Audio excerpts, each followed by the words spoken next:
All right, welcome to podcast episode 4, where we are talking about the power of relationships in business, the importance of relationships in business. And I got my man, Rob Boyland here, who is the king of relationships. I mean, literally, your whole business was created off of a relationship. Your whole model, what you do is all of that. And you and I have had the chance to get to know each other over the last 3 months. And of course, you do some of my favorite things. Bourbon and cigars. So we'll do a quick cheers. How about this? Like we do a cheers or a toast. There you go. There you go. There. So we kick off the episode right with a little bit of bourbon. Unfairly, As you get to one should. smoke. Yeah, as we should. And you get to Yep. smoke, which is not fair. But I will hand this over to you. We're going to talk about relationships, but let me just hand it over to you. Give a quick introduction of you, how you got into the business, why the business that you chose, and what is it about you as a person that loves this, and really all that I know ties to relationships. But I'll hand it over to you. Give me an introduction. What did you do before this too? Yeah. Well, excuse me. My name's Rob. Sorry about my voice. It's been that now the last couple of weeks, but my name's Rob, and I own the Final Third and Cigar and Whiskey Lounge.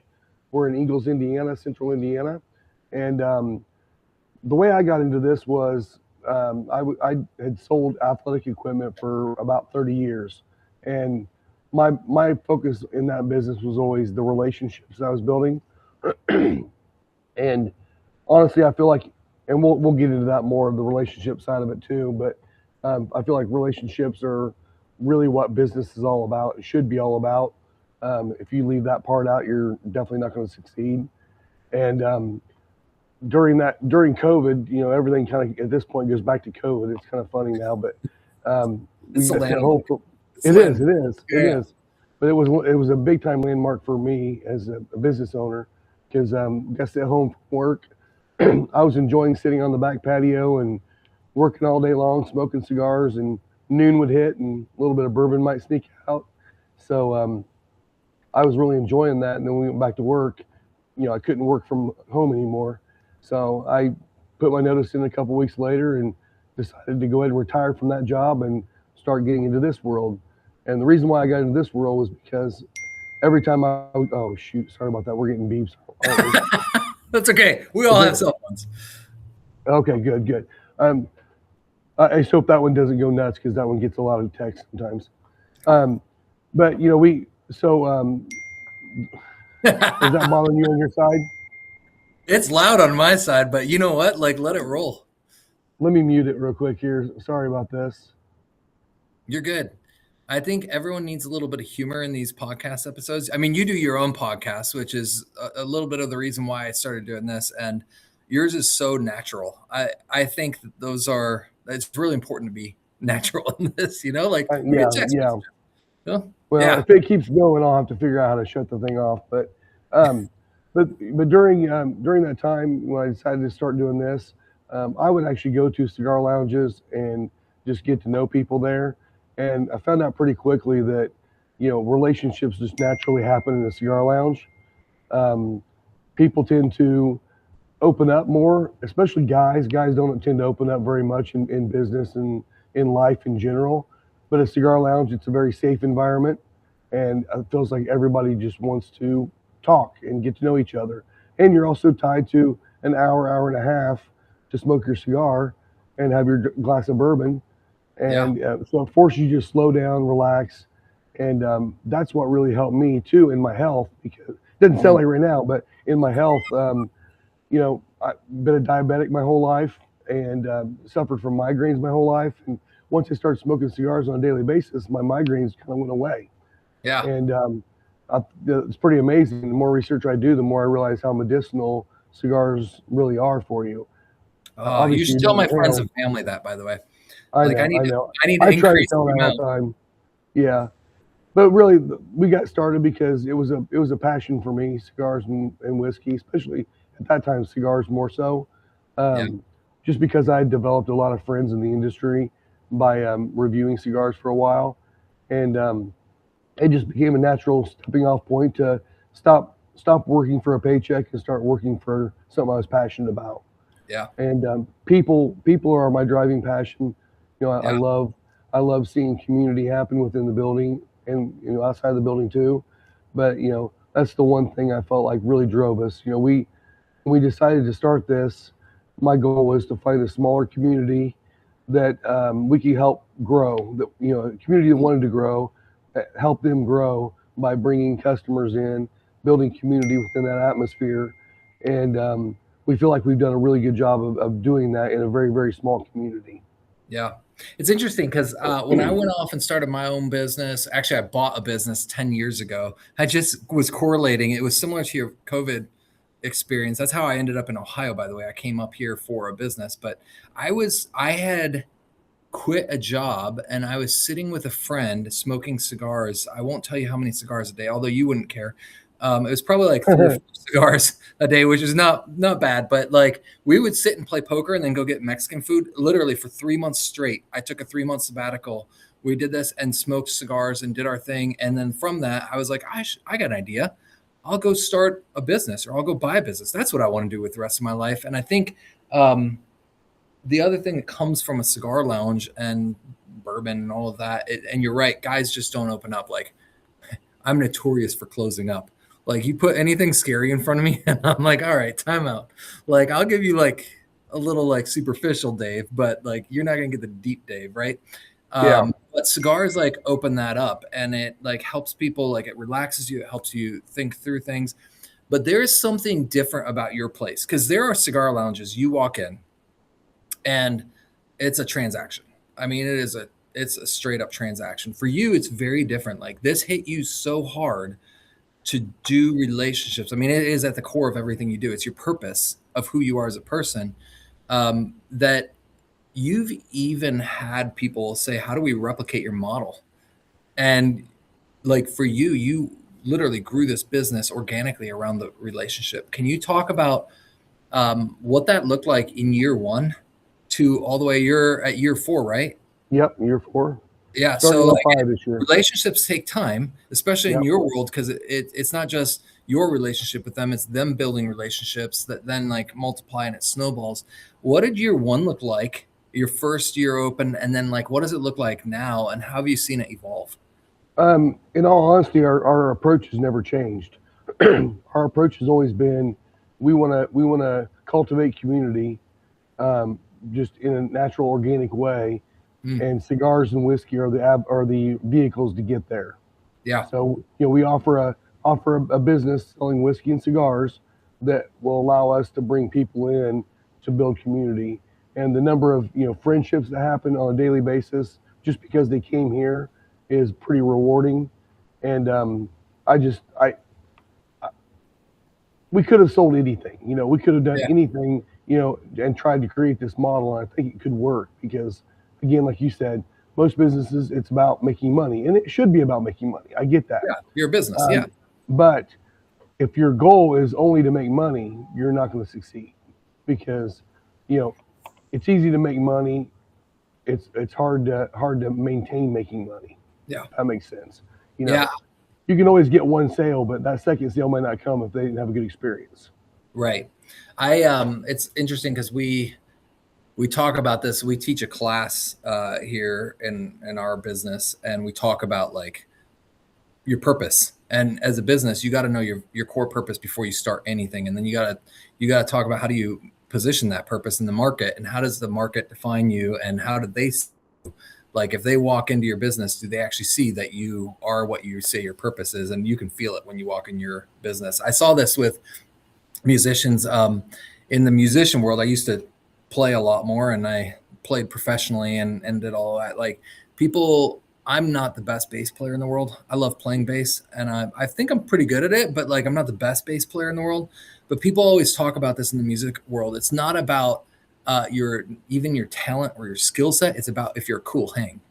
Yeah. And it's like it's the same with you. Like I'd rather go as a cigar. I Most people that know me know that I'd rather go to a place where I know I can have a good hang and talk and build relationships than a cigar lounge that I just walk in, have a quick transaction, maybe smoke one and walk out.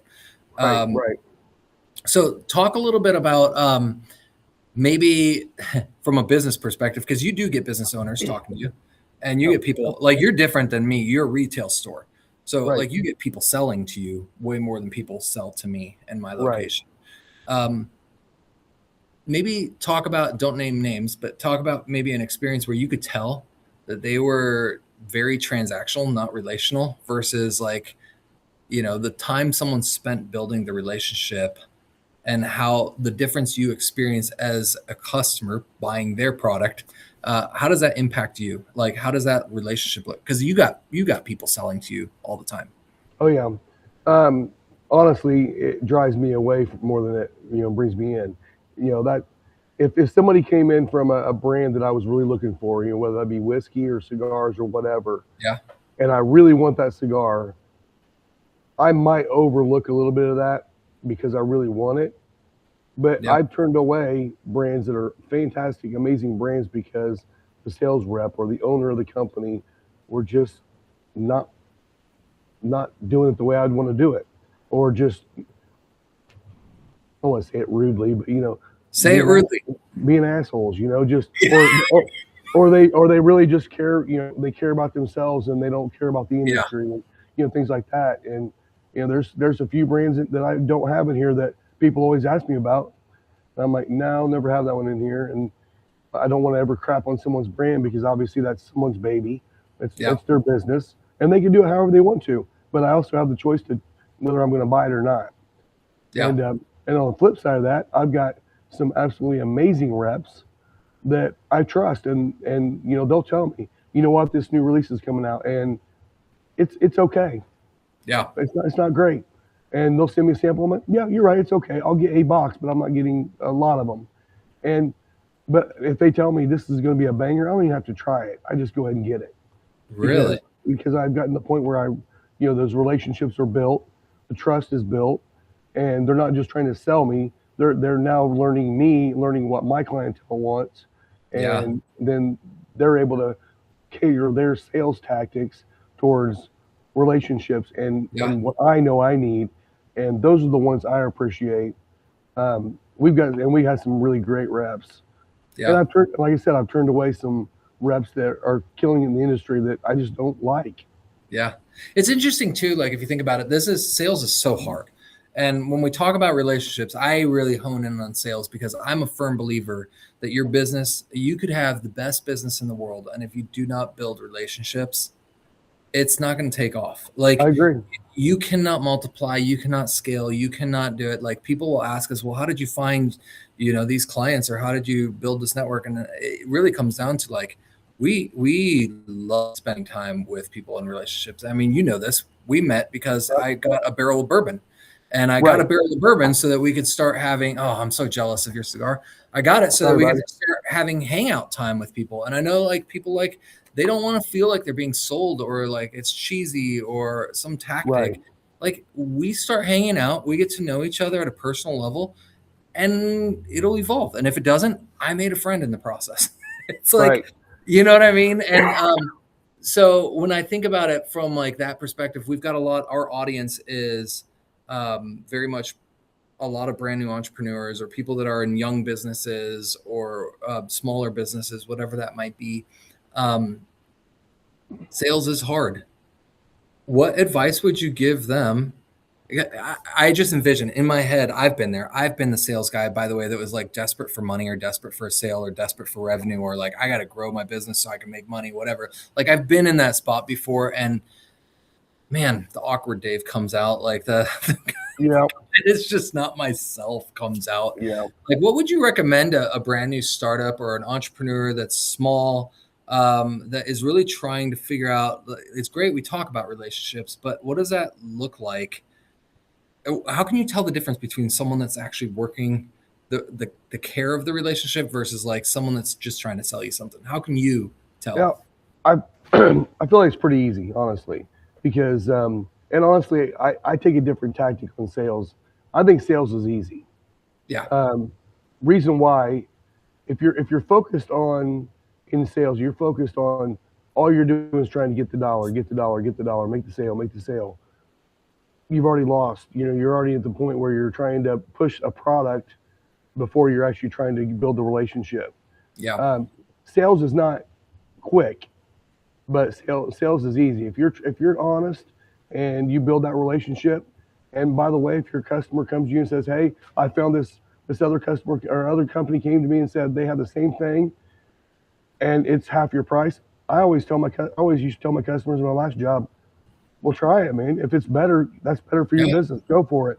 Yeah. And 99% of the time, they'd come back to me saying, "Yeah, it wasn't the experience I was hoping for, and I don't get the relationship." Yeah. They pay more to have a good relationship with people buying from, and they trust. So I feel like sales is it should be honesty. We're not in that world where sales is honest. Yeah. Everyone talks about the car salesman. They're just trying to push a car off the lot. But Yep. if you're an honest car salesman, guess what? You have a customer now that's going to buy cars after cars after cars from you Yeah. for their whole family for the rest of their life. Yeah. And so I feel like that's part of it. I do understand, when you're starting out, you're trying to make the sale. Um, One of the biggest keys there is you just have to have a good product. Whatever you're selling, it has to be a good product. If you're trying to push something just for money and it's not a good product, it's not going to last. Yeah. So you have to definitely believe in what you're selling for sure, 100%. Then also be able to be honest with someone that's trying to buy it, because they're making a decision that could be huge for their business, Yeah. whether they buy or not buy. And I feel like that relationship has to be built on trust. If you don't have trust, then you won't. It's hard to build trust. It takes a long time to build trust. It only takes one time to screw it up. Isn't that crazy? That's everywhere. Yep. That's not just in business, but that's Everywhere. like, Yeah. yeah, Family, like anything. Yeah. anywhere. And then it takes even longer to build back, right? Oh, It does. I'm so And jealous of your cigar, man. Like, and it looks like this cool, like fog look. I'll say it's really smoky today, isn't it? Right after this, I'm gonna go smoke. Yes, you should. You should. I think the other thing is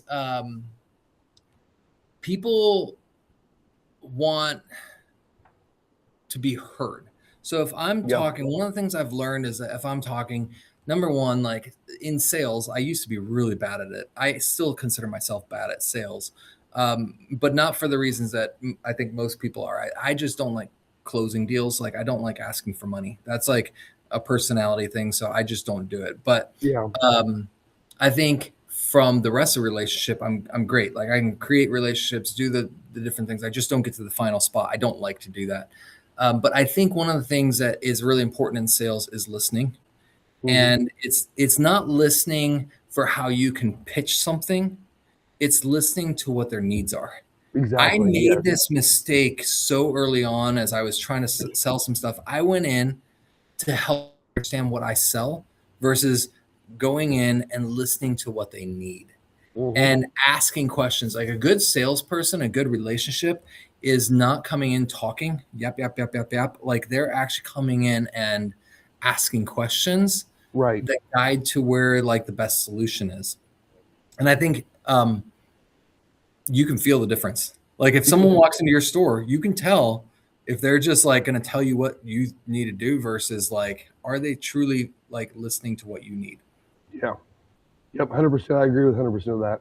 Yeah. So I know you sell cigars and bourbon, but you also have people that try to sell you trinkets and Yeah. marketing or whatever. Can you talk a little bit, again, without naming names, talk about a time where like it was just an awkward moment where they were trying to pitch you, they were trying to sell you, they hadn't built a relationship yet. What did that look like? What kinds of things did you notice in that conversation that people could try to maybe avoid and maybe get a little bit specific, but without calling out names? Yeah. But like get a little bit specific so that people can take it away and be like, okay, those are things that I might do today that I need to avoid later. Yeah. Excuse me. Well, one thing I can think about, we don't have a lot of that. We do it occasionally.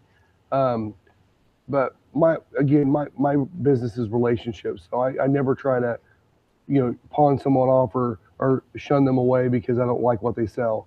You know what? I need to pause you right there. That is key. It is. You just said something as an owner that is really big. because we've talked a lot about how to sell, but what we haven't Yeah. talked about is you as a business owner, how many people are you writing off when Right. you shouldn't, because you never know where Yeah. it goes. Well, I mean, we had this one guy, great guy, came in and he had a product that really, I mean, it was in the whiskey world. It Yeah. wasn't something I'm gonna sell, and it was his baby. I mean, he got a patent. He did all this work on it, and it was nice, but we're not gonna sell it here. It's not our business, and I told him, and what I did, and again, this is another part being in business. You tend to have a lot of relationships with other business owners, Yeah. and the key on those times is trying to find somebody else that maybe, if you think what they have is a good thing, whether you want it or not, find somebody else they can talk to, Yeah. because there's obviously they're trying to get their business off the ground. If you think it's a great thing, obviously if it's a stupid, pet rock trinket or something like that, That's maybe my you can next say, business, Rob. Thanks for. yeah, sorry, that was 70s. You're done. But but I was really excited about that one too. I bet you were. I bet you were. But yeah, I mean, if it's something that's just not good, I mean, I Yeah. never have a hard time saying, I don't think this is going to ever work. I don't ever belittle them or anything like Sure. that. But I've had a couple people where I've said, this is just not going to work. They think it's going to be something really cool that every bourbon lover or every cigar lover is going to like. I'm like, no one's going to buy it, or they're going to buy it once and throw it in the drawer and never see it again. Yeah. And it's like, so I try to be honest, but I also try to understand that this is something they came up with. They're trying to create a business. Good for Yeah. them. Every business is a great business in your mind, and Yeah. sometimes you just have to have someone be honest with you and say, it's not for me, and I don't see it being anything in our industry. Yeah. But the relationship itself still matters. I mean, like we'll take you and I as an example. Like I don't live in Indianapolis, so I'm not going to be at your cigar store all the time, but I would like venture to say that you and I talk quite a bit, Yeah. and it came from like this barrel pick that we did together for bourbon. And it really had nothing to do with like I have no intent on like I'm gonna go after Rob and sell something and you're vice versa. Like, but there I think we've maintained a relationship that I think we've seen like other benefits, and honestly, we've connected other businesses through this process. You've connected me and I've connected you with other businesses. Yep. And I think there, to your point, there is you just don't know where things go and where things lead. And so you got to be open as a business owner. You are going to be connected to other business owners, and you don't, that power of networking, you just never know when your business will come across their mind or their business comes across your mind. And how do we connect the dots here? But if you've got the relationship, I'll tell you, I'd refer anyone to you any day just because we've got the relationship. I would go to your cigar if you were like 10 minutes down the road. I'd be at your cigar every day. But that's because of the relationship. I've got cigar lounges around here that I don't go to every day. When you've got that relationship, it is so powerful for networking. So for small businesses who, again, in their brain, a lot of times these entrepreneurs, they're thinking, how do I get money? How do I get money? How do I get money? How do I get money? I mean, you're needing money. Oh yeah. The default, and that's a fair question. It is. It's a fair question. It is you a need fair money question. to operate. Yeah. But the longevity answer is relationships. I mean, that is the answer. The question then becomes, though, like, how does someone switch their brain from thinking, I got to pitch you today to like, this may take 3 months. Yeah. As an entrepreneur, as a business owner, you almost have to like plan for that a little bit. You have to like go into it saying, if I meet with Rob the first time, it may not lead to anything, and that's okay. Right. What would you recommend a brand new entrepreneur? Like, how do they switch their mindset? How do they plan for that? What would you say to them? I say one thing, and I've seen this happen, and same way with us, it happened to us, was, you when you're investing in your business to start up, you really have to have enough capital behind you to operate for a while and not make a dime, because it's crazy, isn't it? When you first start, I mean, your whole goal is to build clientele, and we don't call them clientele; it's their relationships, their friends, their customers, their friends. It's like, if if you have that extra bit of capital, those 3 6 months a year aren't going to hurt your family. You know, you can actually operate you still operate, pay your bills, do all the things you need to do, but just understand, very few businesses day one are making, a bunch of bank. Yeah. So they have to work it and make sure that every dollar of what you have doesn't go into opening your business, because your first week you're going to be super disappointed. Now, our first week we were open here is still one of our top 5 weeks we've ever had, but we were brand new. It's Yeah. something new that no one's ever had It's out exciting. here. Retail And front is it's exciting. And luckily we've grown every year since then.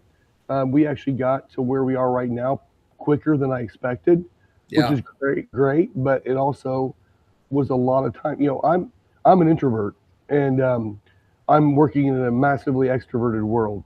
Yeah. So I can do it. I can turn it on and go. But when I'm done, I'm done. I'm ready to go home and Yep. not talk to my wife. It's like I Yeah. don't want to talk to anybody. And Yeah.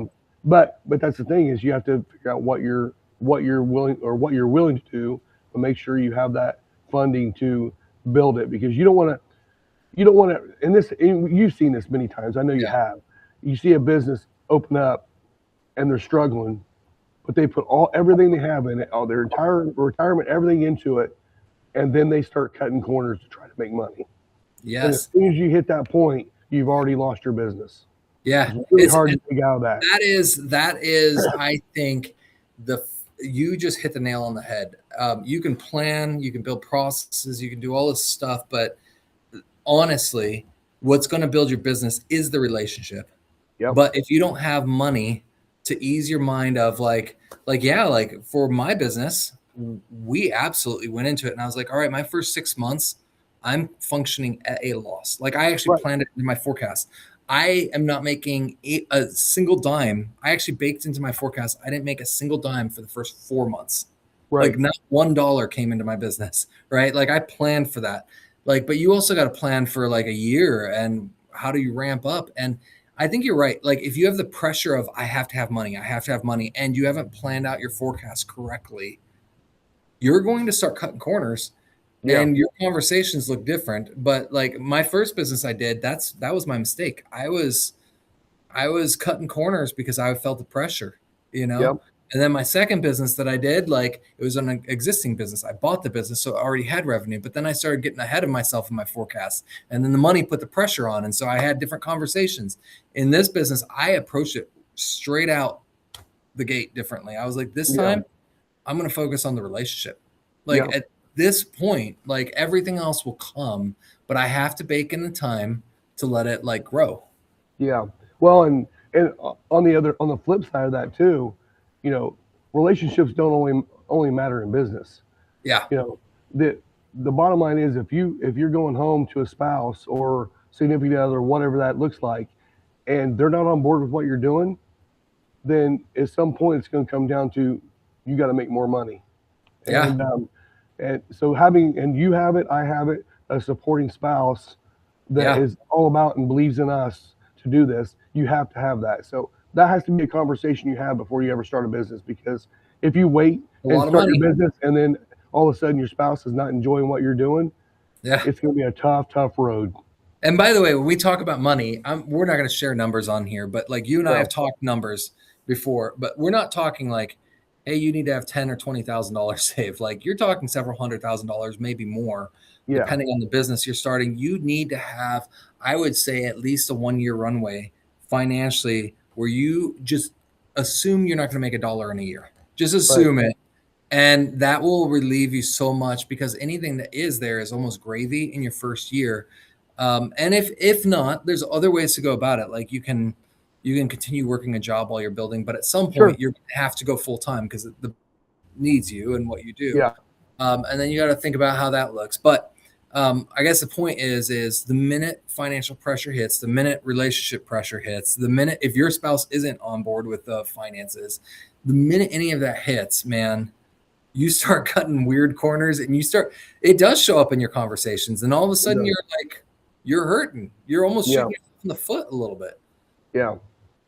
So your first year, I know you talked a little bit about your first week was opening. Your first year being a relationship business and going into it with that model.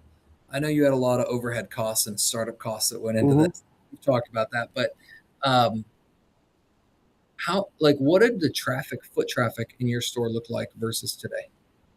Well, we went about it a little bit differently than a lot of people did in this industry, which we're finding out we did a lot of things differently, and I think that might be why it's working.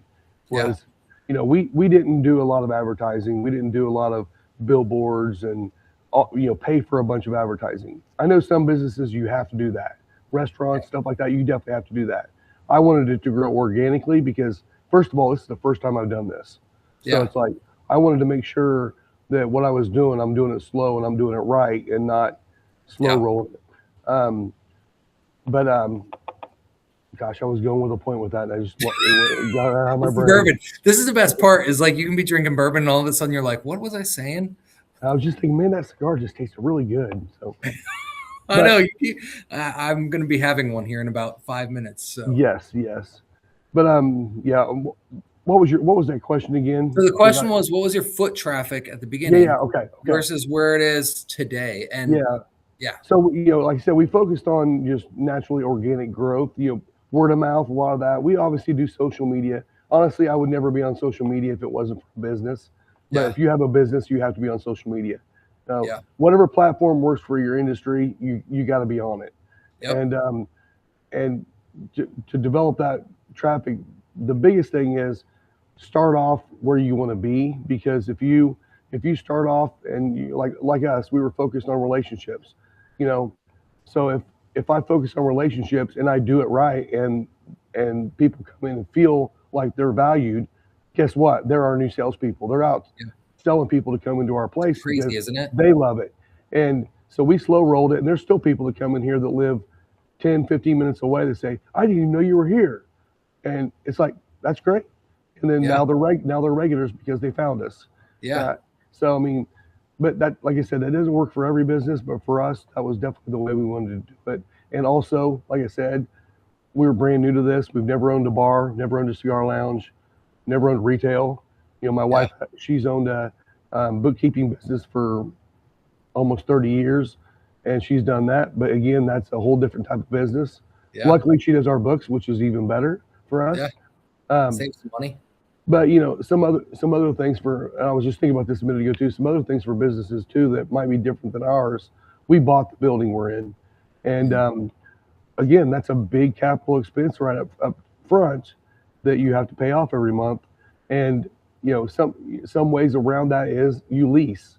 Well, Yeah, you're never going to own that building if you're leasing it, yep, which can be good, can be bad. I mean, for us, it might have been good because we've already outgrown our space. yeah, So it could have been good. Now, would I have found a building like this in this area? No, this is the only one that was around here. So yeah, um, hindsight's always 2020 on that, but still, I think depending on what you're doing, you definitely have to figure out what your business is and what you need to do. Like your business, the consulting and things you do. I mean, I wouldn't even say you're consulting. You're more of a relationship manager because you're yeah. you're you're tying people together and doing It's all true. this stuff Yeah, to get people together, and you're a one-stop shop for that. yeah, But that stuff didn't happen overnight. That stuff was relationships you build over decades of yes. time in business and Hey, successful man, don't business. call me old. Come on. You're not as old as me. I mean, look I'm at this looking at beard. your Look at this gray beard. beard, though, and yours is worse than mine. So Oh I'm my like, God. Yeah, but no gray on top. yeah, there you go. That's That good. makes I no always sense at forget all. you got that going on. I know it didn't make sense, but Yeah, but yeah, yeah. That that's was really awesome. where I was going with that. Yeah. Yeah, I guess we'll wrap up with this too. One of the things that I've learned with sales and relationships is if they're done right. I mean, we've talked a lot about like the net new sales, like the first time sales, but a good sales relationship is a long term thing. And I was just talking to a client this morning about this. They were here for an onsite, and we're walking through the importance of a CEO as you grow and you scale. The relationship is the CEO. The CEO is the one maintaining the most important relationships of the business. It's not that you're doing all this work underneath and all of the tactical busy stuff that's going on, but you do have to have the relationships and be forward facing, and people got to think they really want to work with you. Like if you're just not someone they want to work with, they're not going to work with your whole business, even if Right. you got whatever going on. But anyways, where I was going with that was the long term is really important, because I've always said net new is important, but so is retention, client retention, and expansion and referrals. If you don't have all four of those, you're missing out on the full package. Like every client should want to come back. Every client should want to refer someone else. If they walk out of this room and they're not excited about talking to someone else, you've missed an opportunity. And every client should be thinking, how do I like get more of this? Like if I walk into your place, I want more. Like I want to be back more. Like I've never left your place thinking, I don't say this just because of the podcast. I really brag about you to other cigar lounges I walk into, because literally I'm at your place and I'm like, I want more of this. But that was an intentional culture and environment that you created. And every business needs to be focused. Don't just think about your net new. Be thinking about, how do I retain? How do I expand? How do I refer or get referrals? Then you will start seeing the whole package, right? And that's, but all of that is relationship. Right. Yeah. And honestly, another thing too is hiring. You got to hire the right people, because oh my goodness, yeah. And take care of them. That's the thing too, is like, you have to really take care of who you hire. I mean, obviously we have a lot of family that work with us, but we're in the position now where we're getting ready to hire some people, and it's hard because they have to be in the same mindset we are, or have to be at least trainable to be in that mindset. But from the person that's maybe lowest on the totem pole in your business to the managers, they all have to buy into what you're doing and be able to exude what that is to the customer or who they're dealing with. And if you don't have that, again, an employee can run your business down pretty quickly, but they can also build it for you. That's why purpose is always where I start. If you can't clearly talk, and it's not just like, here's my purpose statement that has a bunch of jargon and business corporate terms. It's like, what is your heart? If they can't feel your heart, if they can't see what your heart is, if they don't know why you do what you do, then every employee is going to go out and do their own thing. They're not going to represent what you really want. Yeah. And I will say that's another good point too. This has been something, if you've studied business or any of that kind of stuff over the years, this is nothing new. This has been going on for 50 years. Totally. Everybody needs to have a mission statement, vision statement for their business. Whether it be something you just have it on the wall and everyone knows it, or it's just something internally. You have to have something that everyone knows. If we're doing something that doesn't tie into that mission, then it needs to go. Whether it's good or not, it just needs to go, because it's not part of the culture. And it can't be a slogan. It has to be like literally your heart. It has to be connected to who you are. You have to live it out. Yeah. Well, and something else that hit me a little earlier I wanted to share too, because you and I have talked about this. Networking meetings are great, but I don't like networking meetings. I like networking. Not those cheesy sales ones. But, if you're going to networking meetings, and focus on the relationships. Don't focus on going in and trying to sell something, because what I'll find out is you build a relationship, all of a sudden someone trusts you, and you got 3 clients from that person because they knew you and trust you. If you go in selling in a networking event, first of all, I'm put off by it. I'm probably never going to talk to anybody about you. And I feel like it's one of those things that networking has changed. Early 80s or mid to late 80s, networking was kind of a newish thing, and people were talking about, and it really felt like it was the right thing. People were getting to know each other. Business owners were meeting up for coffee and dinner and talking about business, but also, sharing what they can do better with each other. And then all of a sudden, I feel like it was in the early 2000s, maybe in late 90s, it turned into, oh, I need to come to a networking meeting so I can sell you my business. And no, that's not what it's supposed to be about. And so networking can be really rough to go to, but if it's natural within your scheme of life, how you relate to people, networking should happen every day, every moment. It's funny because I'll be walking down my neighborhood street taking my daughter for a stroll and stroller, and a neighbor's out in the yard, and we just start talking. You would be surprised at the amount of cool people there are everywhere, and the things that Yeah. they do, and like how like I have, like I said, kind of at the beginning of this call, like people will be like, well, how did you find these clients? Like I've had several people ask that, and I'm like, I don't know. You just talk to people. Like Yep. if you talk to people, you just never know where it leads. And it doesn't mean that that one became a client, but they may be like, you know what? I got a friend that, or it may be that you have a friend that I actually need. Like I need help in this area. Like networking is massive. Yeah, it is. It is. So And again, I don't even call it networking because no, it's friends. it has to be a part of your vernacular of your everyday life. When Yeah. you It's gotta be fun too. you go to a You gotta restaurant, have someone fun. comes up and talks to you. Well, they want to talk to you. You know what? I'm not here to sell you anything. I'm just here to talk to you and hear what you want to say. And it's just, yeah. I feel like that's one of the keys is just focus on the relationship. Everything else happens. Yeah. For me, it's just fun too. Like it's one of those like just meeting people. It's fun. All right, Rob, you're killing me with that cigar. Like I gotta like have one of these here. So we're gonna wrap this up. But I Okay. need one. And by the way, thank you so much for this. When I No, was thank thinking you. about like the core of a business and how you actually ramp up, and you can talk about all these tools and processes and purposes and culture tweaks and all this stuff, but it really comes down to this concept here. It does. This is what grows business. And I was like, there is one guy that I know. Well, I appreciate that. Like literally, I think you do this better than anyone. No, thank you. And so, anyways, we'll give a quick plug. Final Third Cigar. I always forget the location. I always say Indianapolis. I'm not from there. Yeah. I mean, Ingalls. it's Ingalls, Indiana. We're just kind of east of Indianapolis. Yeah. If you know Fishers, Indiana, we're about 15 minutes from Fishers. Yeah. And absolutely, by the way, the coolest cigar lounge I've ever been to. I've been to a Well, thank lot, you. like my smoking. And I don't say that lightly. Like I'd be at your cigar lounge every day if I could. Yeah, I My appreciate team it. knows that too. Yeah. But just an awesome place. I do want to thank you again for this time. Is there anything final that you want to say to anyone about relationships? And you can say no, and we'll just cut it off at the video, No, I mean honestly, no. I think we've kind of beat it pretty dead now. But I do think again, I'm not just talking. This is not just lip science. This is real. Anything you do in life, if you're not focusing on relationships, why are you doing it?